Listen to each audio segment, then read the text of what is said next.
Okay. Good afternoon, all of you. మనం second year వచ్చేసరికి నా ఈ అకాడమిక్ ఇయర్ స్టార్ట్ అయ్యేసరికి థర్డ్ సెమిస్టర్ స్టార్ట్ అవుతుంది. దీంట్లో వచ్చేసరికి మన పొలిటికల్ సైన్స్లో వచ్చేసరికి మెయిన్ కాన్సెప్ట్ ఏంటంటే ఇండియన్ కాన్స్టిట్యూషన్ మనకి అంటే భారత రాజ్యాంగాన్ని గురించి దీంట్లో మనం చర్చించడం జరుగుతుంది. ఇది మీకు కాంపిటేటివ్ ఎగ్జామ్ పరంగా కూడా చాలా చాలా వాల్యుబుల్ ఇది. కాబట్టి దీంట్లో మనం చూస్తే ఫస్ట్ ఆఫ్ ఆల్ మీరు ఇంటర్మీడియట్ స్థాయిలో కూడా ఇది నేర్చుకున్నటువంటిది భారత రాజ్యాంగ ముఖ్య లక్షణాలు, primary features of Indian constitution. What is called in constitution? అసలు రాజ్యాంగం అంటే ఏంటి? రాజ్యం తనకి తాను నిర్మించుకున్నటువంటి లేదా నిర్ణయించుకున్నటువంటి తన యొక్క విధానాన్ని మనం రాజ్యాంగంగా చెప్తాం. స్వాతంత్ర్యాన్ని పొందినటువంటి ప్రతి రాజ్యము కూడా ఒక రాజ్యాంగాన్ని కలిగి ఉంటుంది. ఆ రాజ్యాంగం అనేటటువంటిది లిఖితపూర్వకంగా ఉండొచ్చు లేదా అలిఖితము అంటే రిటర్న్ ఆర్ అన్రిటర్న్ కాన్స్టిట్యూషన్గా మనం చెప్తాం. ఇక మన భారతదేశానికి వచ్చేసరికి మనం ఇంచుమించుగా 200 సంవత్సరాలు బ్రిటిష్ వారి పరిపాలనలోనే ఉన్నాము. ఆ తర్వాత మనకి రాజ్యాంగ పరిషత్ చేత ఈ రాజ్యాంగాన్ని రూపొందించడం అనేటటువంటిది జరిగింది. ఈ రాజ్యాంగ పరిషత్కి మనకి డాక్టర్ బాబు రాజేంద్ర ప్రసాద్ ఆయన అధ్యక్షతన మనకి drafting committee, doctor BR Ambedkar నేతృత్వంలో ఏర్పడినటువంటి డ్రాఫ్టింగ్ కమిటీ ఈ రాజ్యాంగాన్ని రూపొందించడం జరిగింది. ఈ రాజ్యాంగాన్ని ఇంచుమించుగా 2 సంవత్సరాల 11 నెలల 18 రోజులు దీనికి మన రాజ్యాంగ నిపుణులు వివిధ రాజ్యాంగాలను సమీక్షించి రాయడం అనేది జరిగింది. అంటే ఒక విధంగా చెప్పాలంటే మన భారత రాజ్యాంగము తులనాత్మక రాజ్యాంగంగా చెప్తాం. ఇంకా దీనికి వచ్చేసరికి ప్రధాన లక్షణాలు ఏంటంటే మనకి మొట్టమొదటిగా ప్రవేశిక. భారత రాజ్యాంగం దీంట్లో మనకి ప్రవేశిక అనేటటువంటిది పీఠిక. దీంట్లో భారత రాజ్యాంగం యొక్క లక్ష్యాలు, ఆదర్శాలు ఇవన్నీ కూడా మనకి దీంట్లో చెప్పబడ్డాయి. మనకి మహాత్మా గాంధీజీ అలాగే స్వతంత్ర సమరయోధులైనటువంటి అనేక మంది యొక్క లక్ష్యాలు, ఆదర్శాలు ఏవైతే ఉన్నాయో దాంతో పాటుగా జవహర్లాల్ నెహ్రూ యొక్క లక్ష్యాలు, ఆయన ఉద్దేశించినటువంటి భారత రాజ్యాంగాన్ని ఎలా రూపొందితే బాగుంటుంది అనేటటువంటిది ఆలోచించారో దానికి ఆయన యొక్క లక్ష్యాలు అనుగుణంగా ఇది రూపొందించడం జరిగింది. దీంట్లో మనకి మొట్టమొదటిగా చెప్తే కనుక ప్రవేశిక, ప్రియాంబుల్ అంటారు. ఇది మన భారత రాజ్యాంగానికి ఆత్మ వంటిది అని హిదయతుల్లా ఆయన వర్ణించడం జరిగింది. దీంట్లో మన భారత రాజ్యాంగాన్ని సార్వభౌమ, సామ్యవాద, లౌకిక ప్రజాస్వామ్య గణతంత్ర రాజ్యంగా రూపొందించడం జరిగింది. దీనికి వస్తే మనం మొట్టమొదటిగా చూసుకుంటే సార్వభౌమ, దీని అర్థం ఏంటంటే మన రాజ్యాన్ని అంతర్గత బహిర్గత శక్తులు ఏవి కూడా నిర్ణయించజాలరు. అంటే మన రాజ్యాన్ని మనం పరిపాలన చేసుకుంటాము. మన దేశంలో ఉండేటువంటి వివిధ సంస్థలు, పౌరుల పైన పూర్తి అధికారం మన రాజ్యానికి ఉంటుంది. అలాగే ఏ ఇతర దేశానికి కూడా మనం లొంగి ఉండవలసినటువంటి ఆవశ్యకత లేదు. దాన్ని సార్వభౌమత్వము అంటాము, సావర్నిటీ ఇంగ్లీష్. అలాగే నెక్స్ట్ సామ్యవాదము. ఇది రాజ్యం యొక్క ఆర్థిక విధానాలని తెలియజేసేటువంటిది సామ్యవాదం. ఇది మనకి మొట్టమొదటి రాజ్యాంగాన్ని రచించినప్పుడు ఇది మొట్టమొదటి సామ్యవాదం అనేటువంటిది లేదు. 1976లో 42వ రాజ్యాంగ సవరణ ద్వారా సామ్యవాదం అనేటువంటిది చేర్చడం జరిగింది. దీని ప్రకారం ఏంటంటే ప్రధాన ఉత్పత్తి కారకాలన్నీ కూడా ప్రభుత్వ చేతుల్లో ఉంటాయి. ఈ ప్రధాన ఉత్పత్తి కారకాలు ప్రభుత్వ చేతిలో ఉండటానికి ప్రధాన కారణం ఏంటంటే సంపద అనేటటువంటిది ఒకే చోట కేంద్రీకృతం కాకుండా ఉండటానికి, అలాగే ఆదాయ సమానతల్ని మనం తగ్గించడానికి సామ్యవాదం అనేటువంటిది ఉపయోగపడుతుంది. దీన్ని మనం భారత రాజ్యాంగ లక్షణాల్లో ఉపయోగిస్తాం. నెక్స్ట్ అలాగే లౌకిక. లౌకిక అనేటువంటి పదాన్ని కూడా మనం 42వ రాజ్యాంగ సవరణ 1976లో చేయబడి 42వ రాజ్యాంగ సవరణ ద్వారానే లౌకిక రాజ్యం అనేటువంటి చేరింది. మన భారతదేశం విభిన్న మతాలకు నిలయం. ఈ విభిన్న మతాలన్నింటికీ ప్రాధాన్యత ఇస్తూ మతరహిత అంటే మత ప్రమేయం లేనిటువంటి రాజ్యాన్ని మనం లౌకిక రాజ్యంగా వర్ణించవచ్చు.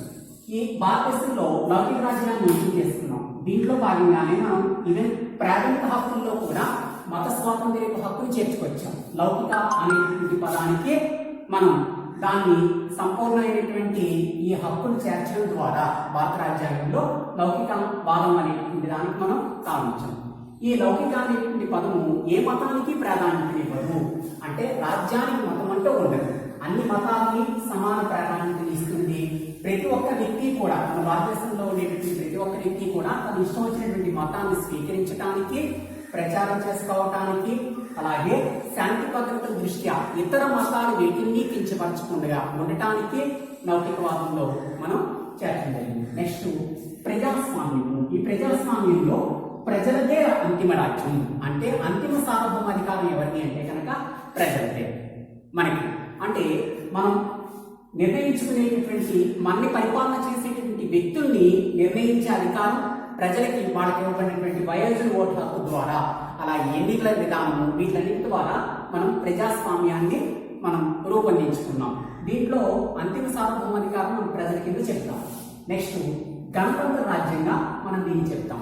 గణతంత్రము అంటే కనుక దేశానికి ఉండేటువంటి అధ్యక్షుడు ఎవడైతే ఉంటాడో ఆ దేశాధ్యక్షుడు వారసత్వ సూత్రాలపై కానీ లేదా పరోక్ష పద్ధతి ద్వారా కాకుండా ఎన్నిక ద్వారా ఎక్కడైతే వస్తారో దాన్ని మనం గణతంత్ర రాజ్యము అంటాం. అలాగే మనం దేశానికి వచ్చేసరికి అత్యున్నత పదమైనటువంటి రాష్ట్రపతిని, మన రాష్ట్రపతిని పరోక్షంగా భారతీయ ప్రజలైనటువంటి మనం ఎన్నుకుంటున్నాం. సో ఈ విధంగా భారత రాజ్యాంగం మనకి సార్వభౌమ సామ్యవాద లౌకిక ప్రజాస్వామ్య గణతంత్ర రాజ్యంగా మనకి ప్రైవేసిటీలో సూచించబడింది. నెక్స్ట్ ఇతర లక్షణాలు వస్తే మనకి సుదీర్ఘ లిఖిత రాజ్యాంగము. భారత రాజ్యాంగము ప్రపంచ రాజ్యాంగాలలో కల్లా అతి సుదీర్ఘమైనటువంటిది. సుదీర్ఘము అంటే కనుక దీన్ని మనం ఏంటంటే అతి విస్తృతమైన లేదా పెద్ద రాజ్యాంగం కింద మనం చెప్తాం అన్నమాట. లిఖిత రాజ్యాంగాలన్నింటిలోకి అత్యంత మొట్టమొదటిగా, అంటే లిఖిత రాజ్యాంగంలో మొట్టమొదటి రాజ్యాంగం మనం అమెరికా రాజ్యాంగాన్ని చెప్తాం ఏమో. ఆ తర్వాత మన భారత రాజ్యాంగానికి వస్తే విశిష్ట లక్షణం ఏంటంటే ఇది సుదీర్ఘమైనటువంటి లిఖిత రాజ్యాంగం. మనకి రాజ్యాంగాన్ని రూపొందించినప్పుడు ఇంచుమించుగా 395 నిబంధనలు లేదా ఆర్టికల్స్ అంటాం ఏమో. అలాగే 8 షెడ్యూళ్ళు 22 భాగాలుగా మనకి రాజ్యాంగం వచ్చినటువంటి కొత్తలో లిఖించబడింది. ఆ తర్వాత జరిగినటువంటి సవరణల ద్వారా మనం ఇంచుమించుగా ఇప్పటికి వచ్చేసరికి 444 షెడ్యూళ్ళు లేదా అధికరణాల కింద ఉంది. అలాగే మనకి 12 షెడ్యూళ్ళు దీంట్లో చేర్చడం జరిగింది ఏమో. ఈ లిఖిత రాజ్యాంగంలో ఇంత పెద్దదిగా ఉండటానికి ప్రధాన కారణం ఏంటంటే అన్నీ కూడా వివరణాత్మకంగా దీంట్లో ఉన్నాయి. రాజ్యాల యొక్క రాష్ట్రాల యొక్క విభజన కానివ్వండి, ఏ రాష్ట్రాలకి ఏ ప్రతిపత్తి ఇవ్వాలి అనేటువంటిది కానివ్వండి, అలాగే మనకి సాధారణ పౌరుడు అనుభవించేటువంటి హక్కుల దగ్గర నుంచి మనకి అత్యున్నత పదమైనటువంటి రాష్ట్రపతి ఎన్నిక వరకు కూడా ఏ ఏ విధానాలను అనుసరించాలి ఏంటి అనేటువంటి విపులంగా దీంట్లో చేర్చబడింది. అందుకనే దీన్ని అతి సుదీర్ఘమైనటువంటి లిఖిత రాజ్యాంగము అంటారు. దీన్ని ఐరావతంతో పోల్చడం జరిగింది. ఐరావతం అంటే కనుక ఇంద్రుని యొక్క ఏనుగు, దాంతో భారత రాజ్యాంగాన్ని పోల్చడం జరిగింది. దాని అర్థం ఏంటంటే ఇది అత్యంత సుదీర్ఘమైనటువంటి లిఖిత రాజ్యాంగం. మరి ప్రపంచ రాజ్యాలు ఏ రాజ్యాంగంలోనూ కూడా ఇంత సుదీర్ఘమైనటువంటి లిఖిత రాజ్యాంగం మనం ఎక్కడ లేదు.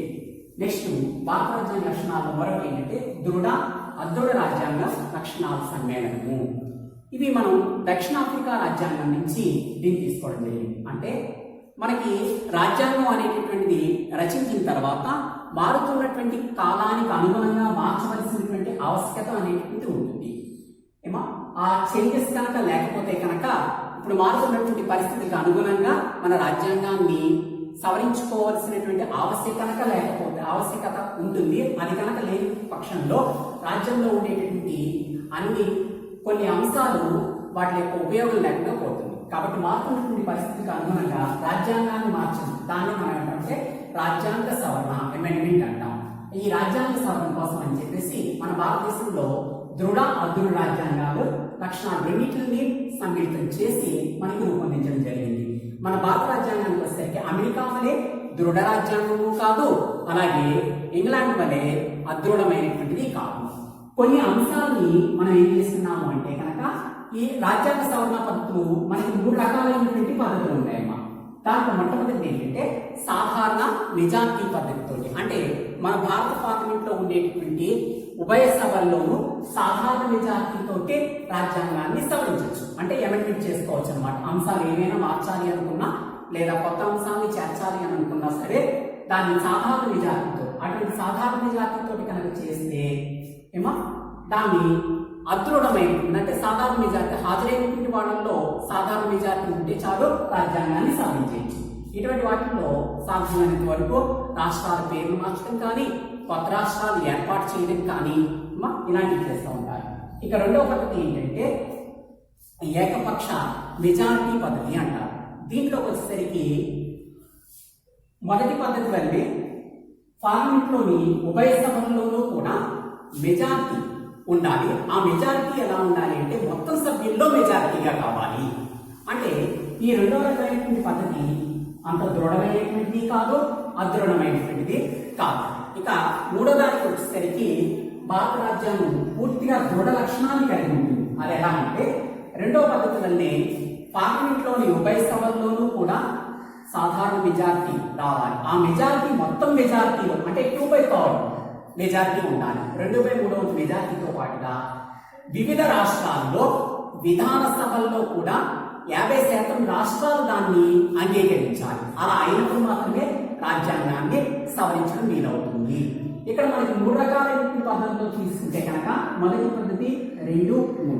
ఈ మొదటి పద్ధతి సాధారణ మెజారిటీ పద్ధతి ఏదైతే ఉందో ఇది అదృఢ రాజ్యాంగ లక్షణాల కింద మనం చెప్పచ్చు. అలాగే మూడవది ఏదైతే ఉందో విపక్ష ప్రత్యేక మెజారిటీ పద్ధతి ఇది కొంచెం క్లిష్టతరమైనటువంటి కాబట్టి దృఢ రాజ్యాంగం కింద మనం విభజించవచ్చు. కాబట్టి భారత రాజ్యాంగంలో అదృఢ రాజ్యాంగాల సమ్మేళనంగా చెప్తాం.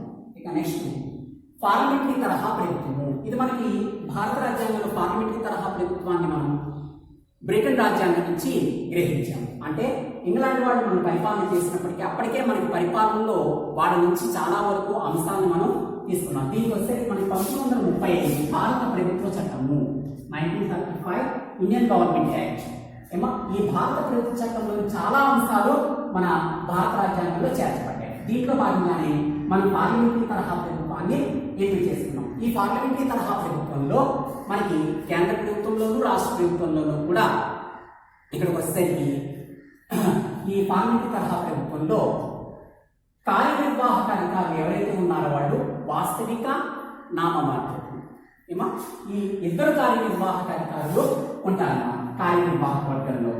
మనకి ఈ కార్యనిర్వాహక వర్గానికి వచ్చేసరికి నామమాత్రపు కార్యనిర్వాహక వర్గం కింద కేంద్ర ప్రభుత్వంలో అయితే కనుక కేంద్రానికి సంబంధించి మనం అయితే కనుక రాష్ట్రపతిని అలాగే వివిధ రాష్ట్రాలకు వచ్చేసరికి గవర్నర్ని మనం రాష్ట్రాలకు ఉన్నటువంటి గవర్నర్ని చూస్తాం. అలాగే వాస్తవ కార్యనిర్వాహక వర్గం కింద మనకి పార్లమెంటరీ తరహా ప్రభుత్వంలో కేంద్రంలో అయితే కనుక ప్రధానమంత్రి నేతృత్వంలోను ప్రధాని అలాగే రాష్ట్రాలకు వచ్చేసరికి ముఖ్యమంత్రి నేతృత్వం ఇవి వాస్తవ నామమాత్ర కార్యనిర్వాహక వర్గం కింద ఉండాలి. అలాగే ఇక్కడ కార్యనిర్వాహక వర్గం ఏదైతే ఉందో అది శాసనశాఖ చేత నియంత్రణ చేయబడుతుంది. ఉదాహరణకి మన భారత పార్లమెంట్ లో కనుక చూసుకుంటే కనుకమ్మ లోక్సభలో ఉన్నటువంటి ఈ కార్యనిర్వాహక వర్గము దేనికి పార్లమెంట్కి అది సమిష్టి వ్యక్తిగత బాధ్యతని వహిస్తుంది. అలాగే అంటే ఇక్కడ శాసనశాఖ ఏదైతే ఉందో ఆ శాసనశాఖ కార్యనిర్వాహక వర్గాన్ని నియంత్రణ చేస్తూ ఉంటుంది. నెక్స్ట్ ఏకకేంద్ర సమాఖ్య రాజ్యాల సమ్మేళనంగా దీన్ని చెప్తాం మనం. ఏకకేంద్ర సమాఖ్య అంటే మన భారత రాజ్యాంగంలో 1వ భాగంలో దీన్ని ఎక్కడ సమాఖ్య అనేటువంటి పదాన్ని వాడలేదు. మనకి రాష్ట్రాల యూనియన్ అని మాత్రమే చెప్పడం జరిగింది. దీంట్లో వచ్చేసరికి మనకి ఏకకేంద్ర లక్షణాలు ఉన్నాయి, సమాఖ్య లక్షణాలు ఉన్నాయి. మరి సాధ్యమైనంత వరకు మన భారత రాజ్యాంగం ఎలా ఉంటుంది అంటే సాధారణ పరిస్థితుల్లో సమాఖ్య రాజ్య లక్షణాలని అదే అత్యవసర పరిస్థితులు ఎప్పుడైనా కనుక ఎమర్జెన్సీ కనుక ఏర్పడితే మన భారత రాజ్యాంగం ఏకకేంద్ర రూపాన్ని సంతరించుకుంటుంది. ఈ ఏకకేంద్ర రూపానికి మనం కనుక తీసుకుంటే కనుక ఉదాహరణకి మనం చూస్తే కనుక ఏకపౌరసత్వము ఈ ఏకపౌరసత్వాన్ని మనం అలాగే ఏకీకృత న్యాయ వ్యవస్థ అంటే స్వతంత్ర ప్రతిపత్తి కలిగినటువంటి ఏకీకృత న్యాయ వ్యవస్థ ఉందమ్మా. అలాగే అఖిల భారత సర్వీసు ఇవన్నీ కూడా ఏకకేంద్ర లక్షణాల కింద మనం చెప్తాం. ఈ ఏకకేంద్ర లక్షణాల్లోకి వచ్చేసరికి మనకి ప్రధానంగా మనకి చూస్తే కనుకమ్మా ఎప్పుడు ఉంటుంది అత్యవసర పరిస్థితి ఉన్నప్పుడు మన భారత రాజ్యాంగం ఏదైతే ఉందో అది ఏకకేంద్ర లక్షణాన్ని సంతరించుకుంటుంది. అలా కానీ సాధారణ పరిస్థితుల్లో ఈ సాధారణ పరిస్థితుల్లో కేంద్ర ప్రభుత్వాన్ని అంటే కేంద్ర స్థాయిలో కేంద్ర ప్రభుత్వము, రాష్ట్ర స్థాయిలో రాష్ట్ర ప్రభుత్వాలు పరిపాలన చేస్తాయి. అందుకని మన భారతదేశంలో ఏకకేంద్ర సమాఖ్య రాజ్యాల లక్షణాల యొక్క సమ్మిళితం కింద మనం చెప్తాం అన్నమాట. నెక్స్ట్ ప్రాథమిక హక్కులు. మన భారత రాజ్యాంగంలో 3వ భాగంలో అంటే పౌరులకి స్వతంత్ర ప్రతిపత్తిని కల్పించాలి అనే ఉద్దేశంతో, పౌరులకి స్వేచ్ఛనివ్వాలి అనే ఉద్దేశంతో ప్రాథమిక హక్కుని చేర్చడం జరిగింది. ఇవి మన భారత రాజ్యాంగంలో 3వ భాగంలో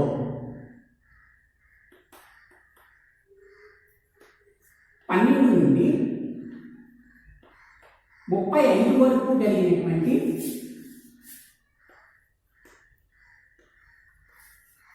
నిబంధనలు లేదా ఆర్టికల్స్ ఏవైతే ఉన్నాయో అవి భారత రాజ్యాంగంలో ఇవ్వబడినటువంటి ప్రాథమిక హక్కులను గురించి వివరిస్తాయి. ఇవి భారతీయ పౌరులకు ఇవ్వబడినటువంటి స్వేచ్ఛా స్వాతంత్ర్యాలకి రీతిగా మనం చెప్తాం. మన భారత రాజ్యాంగం వచ్చినటువంటి కొత్తలో మనకి 7 ప్రాథమిక హక్కులు అనేవి జరిగింది. దాంట్లో మొట్టమొదటిది మనకి ఈ 7 ప్రాథమిక హక్కుల్లోనూ మనకి ఇవ్వబడినటువంటి వాటిల్లో మొట్టమొదటి స్వాతంత్ర్య హక్కు. ఇది మన భారత రాజ్యాంగంలో ఈ స్వాతంత్ర్య హక్కు ఏదైతే ఉందో అది భారత రాజ్యాంగంలో 14 నుండి 18 వరకు కలిగినటువంటి నిబంధనలు ఏవైతే ఉన్నాయో ఇవి మనకి ఈ సమానత్వ హక్కుని తెలియజేస్తాయి.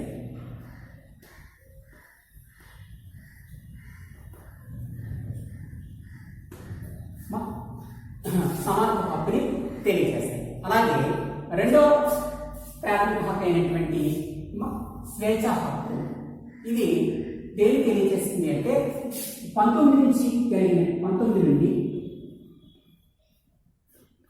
22 వరకు కలిగినటువంటి నిబంధనలు ఏవైతే ఉన్నాయో ఈ స్వాతంత్ర్య హక్కుని తెలియజేస్తాయి. దీంట్లో కేవలం మనకి 19వ నిబంధన ఏదైతే ఉందో అది 6 రకాలైనటువంటి పౌరులకి స్వేచ్ఛని ఇస్తుందమ్మా. 19వ నిబంధన ఒకటే 6 రకాల స్వేచ్ఛని భారతీయ పౌరులకి ప్రసాదించడం జరిగింది. దీని ప్రకారం ఏంటంటే వాక్ స్వాతంత్ర్యం, దీంట్లో ఉన్నటువంటి మనకి వాక్ స్వాతంత్ర్యం, అలాగే భావ ప్రకటన, మన భావాన్ని స్వేచ్ఛగా మనం వివరించేటువంటి అధికారం దీంట్లో మనకి కలిగి ఉన్నాం. అలాగే ఎక్కడైనా దేశ సంచారము, మనం ఎక్కడైనా సరే మన భారతదేశంలో ఎక్కడైనా సరే మనం స్వేచ్ఛగా సంచరించే అధికారాన్ని, అలాగే స్థిర నివాసాన్ని ఏర్పరచుకునే అధికారాన్ని, ఆర్థిక పరమైనటువంటి లావాదేవీలకు గాను మన వ్యాపారాన్ని చేసుకోవడానికి, సభలు సమావేశాలు నిర్వహించుకోవడానికి మొదలైన అన్నీ కూడా మనకి ఈ 19వ నిబంధన తెలియజేస్తుంది. అలాగే జీవించే హక్కు, జీవించే హక్కు కూడా మనకి ఈ నిబంధనలో తెలియజేస్తుంది. ఇక నెక్స్ట్ మూడవ హక్కు వస్తే మనకి మత స్వాతంత్ర్య హక్కు.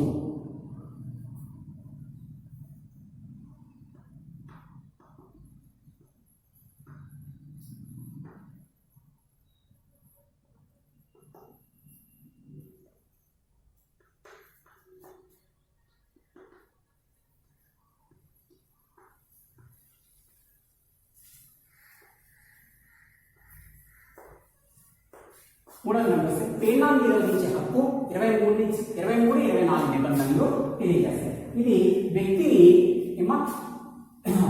ఇక్కడ మనకి చట్ట వ్యతిరేకమైనటువంటి అంటే వ్యక్తిని కొనుగోలు చేయడం కానీ అమ్మటం కానీ అంటే పీడనాల నుంచి నిరోధించడం, విముక్తిని గావించడం, వ్యక్తిని ఈ సంఖ్యలు ఏవైతే ఉన్నాయో దాని నుంచి విముక్తి గావించడము మనకి 23-24 నిబంధనలు పీడనాన్ని నిరోధించే హక్కుని మనకి తెలియజేస్తాయి. అలాగే 25 నుంచి 28 వరకు కలిగినటువంటి నిబంధనలు ఏవైతే ఉన్నాయో మత స్వాతంత్ర్య హక్కుని తెలియజేస్తాయి. ఈ మత స్వాతంత్ర్య హక్కు అనే వ్యక్తికి తను ఇష్టం వచ్చినటువంటి మతాన్ని స్వీకరించడానికి, అలాగే తను మతాన్ని ప్రచారం చేసుకోవటానికి, అలాగే ఈ వీటిని ఏమంటామంటే ధార్మిక సంస్థలు అంటాం. ఈ ధార్మిక సంస్థలు ఏవైతే ఉన్నాయో అవి ఆదాయాన్ని సమకూర్చుకోవడానికి కానీ, అలా అని చెప్పేసి పన్నుల రూపంలో ఎటువంటి వాటిని అవి వసూలు చేయడానికి అయితే వీలు లేదు. చందాలు వేరు, పన్నుల రూపంలో వేరు. అవి చందాలు వసూలు చేసుకోవచ్చు, అలాగే వాటి యొక్క మతాన్ని ప్రచారం చేసుకోవచ్చు. అలాగే పాక్షికంగా కానీ లేదా పూర్తిగా కానీ ఏవైతే ప్రభుత్వం నుంచి లబ్ధిని ఆర్థికపరమైనటువంటి నిధులు అందుతున్నాయో అటువంటి పాఠశాలల్లో మత బోధ అనేటటువంటిది జరగదు. ఇవన్నీ కూడా మనం మత స్వాతంత్ర్య హక్కులో తెలియజేస్తామమ్మా. ఇక నెక్స్ట్ విద్యా సాంస్కృతిక హక్కు.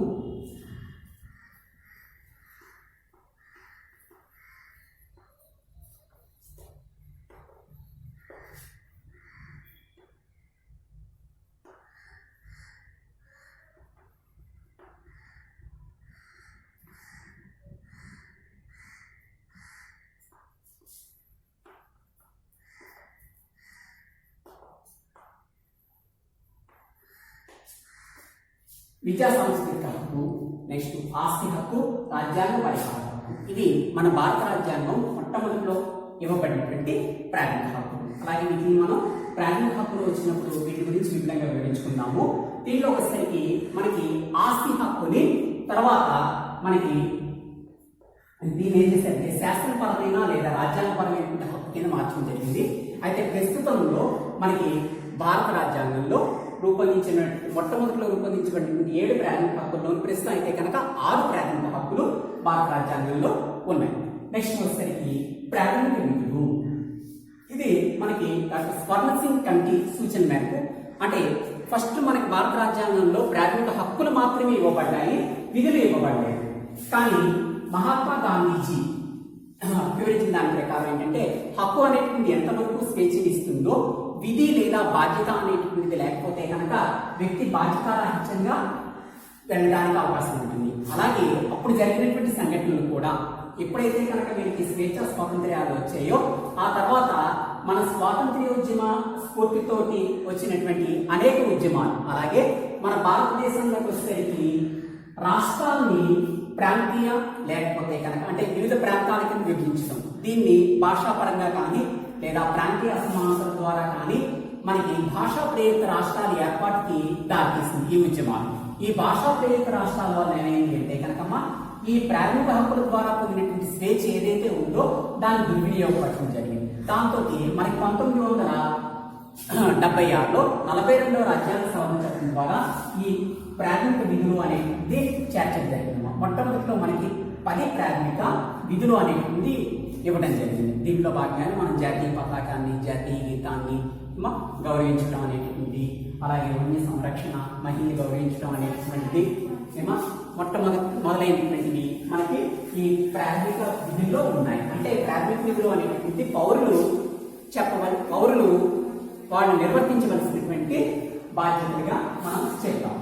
నెక్స్ట్ ఆదేశిక సూత్రాలు. ఈ ఆదేశ సూత్రాలు ఏవైతే ఉన్నాయో ఇవి రాజ్యం ప్రభుత్వానికి ఇచ్చినటువంటి సూచనలు.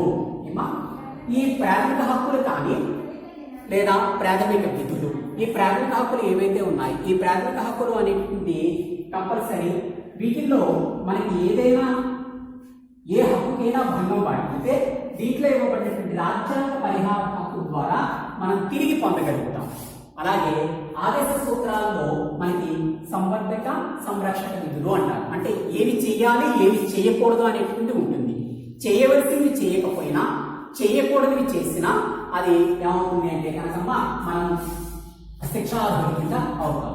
కానీ ఆదేశిక సూత్రాలు ఏవైతే ఉన్నాయో ఇవి ప్రభుత్వాలు ఏవైతే ఉన్నాయో సంక్షేమ రాజ్య స్థాపనకే సూచించబడినటువంటి ఈ ఆదేశ సూత్రాలు ఇవి ప్రభుత్వం తన దగ్గర ఉండేటువంటి నిధులకు అనుగుణంగా ఇది తన యొక్క సంక్షేమ సూత్రాలను అనుసరించి లేదా సంక్షేమ రాజ్య స్థాపనకి కృషి చేస్తున్నామా ఈ ఆదేశ సూత్రాలు. నెక్స్ట్ స్వతంత్ర ఏకీకృత న్యాయ వ్యవస్థ. మన భారత రాజ్యాంగంలో న్యాయ వ్యవస్థకి విశిష్టమైనటువంటి లక్షణాన్ని కలిగి ఉందమ్మా. స్వతంత్ర నిష్పత్తిని కలిగి ఉంది. అంటే ఈ న్యాయ వ్యవస్థ విషయంలో మనకి శాసనశాఖ కానీ కార్యనిర్వాహక శాఖ కానీ జోక్యం చేసుకోదు.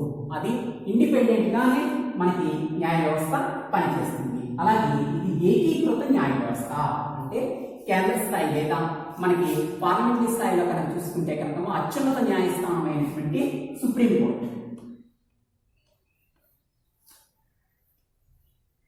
అలాగే క్రింది రాష్ట్ర స్థాయిలో తీసుకుంటే కనుక హైకోర్టు, ఈ పిరమిడల్ స్థాయిలో ఉంటున్నామా పైన ఉన్నటువంటి అత్యున్నత న్యాయస్థానంగా మనం సుప్రీంకోర్టుని తెలియజేస్తాం. ఈ సుప్రీంకోర్టు ఏం చేస్తుందంటే అమ్మా క్రింది స్థాయిలో ఉండేటువంటి హైకోర్టుని వాటిని నియంత్రణ చేస్తూ ఉంటుంది. అంటే హైకోర్టులన్నీ కూడా సుప్రీంకోర్టు పరిధిలోకి వస్తాయి. అలాగే హైకోర్టు రాష్ట్రాల్లో ఉండేటువంటి హైకోర్టులు రాష్ట్ర స్థాయిలో అత్యున్నత న్యాయస్థానంగా మనం చెప్తాం.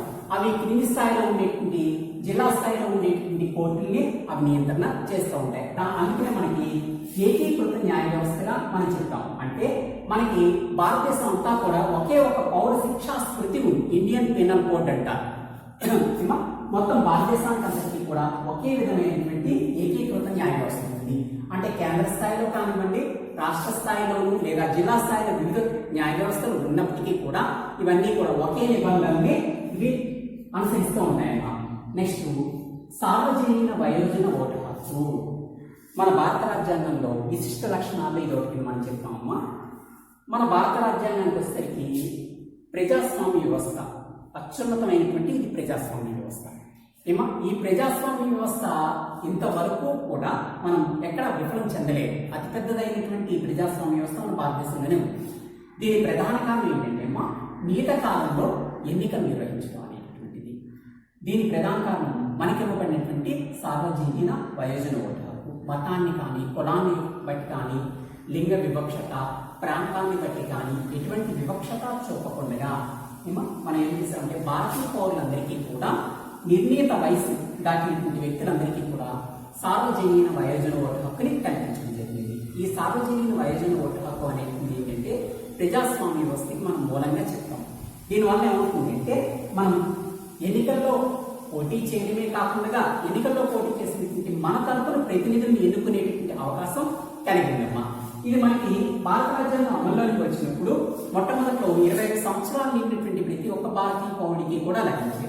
ఆ తర్వాత మనకి 1984లో 86 రాజ్యాంగ సవరణ ద్వారా మనకి అప్పటి ప్రధాని అయినటువంటి శ్రీ రాజీవ్ గాంధీ ఈ వయోజన ఓటు హక్కుని 18 సంవత్సరాలకి తగ్గిస్తూ రాజ్యాంగ సవరణ చేయడం జరిగిందమ్మా. ఇప్పుడు ప్రస్తుతం మనకి భారతీయ పౌరులందరికీ కూడా 18 సంవత్సరాల నుండి ప్రతి ఒక్క పౌరుడికి కూడా ఎటువంటి వివక్షత చూపకుండా ఈ వయోజన ఓటు హక్కుని కల్పించడం జరిగింది. నెక్స్ట్ ద్విసభా విధానము. ద్విసభా విధానం అంటే కనుక మన పార్లమెంటరీ తరహా ప్రభుత్వంలో మనకి పార్లమెంట్లో 2 సభలు ఉంటాయి. అదేంటంటే ఎగువ సభ దిగువ సభ అని మనం అంటాం. మన భారత రాజ్యాంగంలో భారత పార్లమెంటరీ విధానంలో వచ్చేసరికి ఎగువ సభ ఏమో రాజ్యసభగా చెప్తాము, దిగువ సభనేమో లోక్సభ అంటాం అన్నమాట. ఈ 2 సభలు ఎక్కడైతే ఉన్నాయో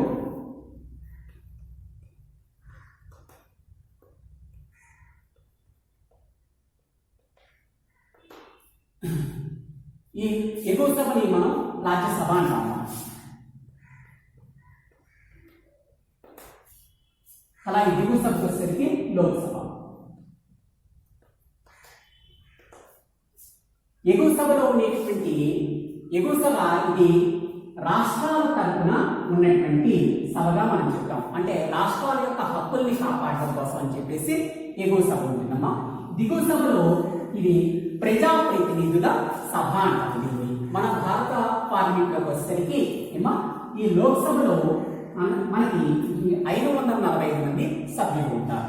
ఈ 545 మంది సభ్యుల్లోనూ మనం వివిధ నియోజకవర్గాల నుంచి 543 మంది సభ్యులు మనం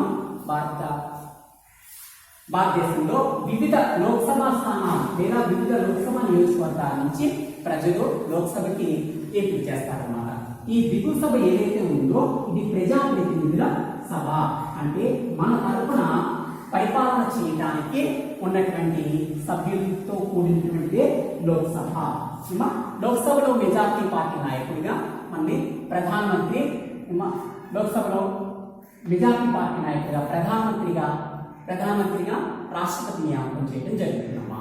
ఈ విధంగా మనం ద్విసభా విధానాన్ని కేంద్ర ప్రభుత్వంతో పాటు కూడా రాష్ట్రాల్లో కూడా ద్విసభా విధానం అనేటువంటిది అమల్లో ఉంది. ఈ ద్విసభా విధానం రాష్ట్రాల్లో అక్కడ ఉండేటువంటి రాష్ట్ర ప్రభుత్వాలు శాసనపరమైనటువంటి చట్టాలకు అనుగుణంగా ఇవ్వబడుతుంది. అంటే మనకి రాష్ట్ర స్థాయిలో వచ్చేసరికి ద్విసభా విధానం అనేటువంటి కంపల్సరీ కాదు. కావాలి అని అనుకుంటే కనుక ద్విసభా విధానాన్ని అనుసరించవచ్చు లేదా ఏకసభా విధానాన్ని కలిగి ఉంటాయి. ఏకసభా విధానం ఉన్న చోట ఒకే ఒక సభ ఉంటుంది, దాన్నే మనం ఏమంటామంటే శాసనసభ అంటాం. ద్విసభా విధానం ఉంటే కనుక ఏమంటారంటే అక్కడ మనకి రాష్ట్ర శాసనసభ మన దిగువ సభగా చెప్తే కనుక మనం ఇప్పుడు ఎమ్మెల్సీని ఎన్నుకుంటాం, మెంబర్ ఆఫ్ లెజిస్లేటివ్ కౌన్సిల్. దాన్ని ఏమంటామంటే కనుక విధాన పరిషత్ అంటాం. విధానసభ లేదా విధాన పరిషత్ ఎక్కడ రాష్ట్రాల్లో కనుక ద్విసభా విధానం అనేటువంటిది కనుక ఉంటే కనుక ఇక మన కేంద్రంలోనూ కొన్ని రాష్ట్రాల్లోనూ కూడా మనం ద్విసభా విధానాన్ని అనుసరిస్తున్నాం. ఇక నెక్స్ట్ మన భారత రాజ్యాంగంలో అత్యంత ముఖ్య లక్షణం ఏంటంటే ఏకపౌరసత్వము. మనకి వివిధ రాష్ట్ర ప్రభుత్వాలు ఉన్నాయి అలాగే విభిన్న భాషలు అలాగే విభిన్న ప్రాంతాలు ఇవన్నీ ఉన్నాయి. ఉన్నప్పటికీ మనమంతా కూడా భారతీయులమే అనేటువంటి ఆ అంశాన్ని భారతీయులలో పోలి చేయడానికి గాను ఏకపౌరసత్వాన్ని ఎంపిక చేయడం జరిగింది. అంటే మనం ఏ రాష్ట్రానికి చెందినటువంటి వ్యక్తి అయినప్పటికీ మనం ఏ భాష అయినా ఏ ప్రాంతం అయినప్పటికీ కూడా ఇండియన్స్.